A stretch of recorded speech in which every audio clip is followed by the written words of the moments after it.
In the Media Management connector for Adobe Creative Cloud, you can browse and search for your assets, view asset details, and create folders. Here's how. Navigate your Media Management folders by using the folder tree. You can also double-click a folder tile to open it. When you're in a folder, you can return to the parent folder. You can also filter or sort the folder contents. Click the Search button to run a search. You can search for asset or folder content or metadata, and you can limit the search to the current folder. To view asset metadata, version, and relationships information, double-click an asset tile.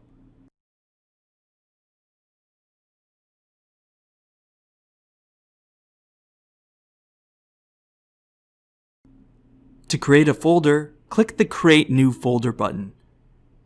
Enter a name and assign a security policy to the new folder. Thanks for watching.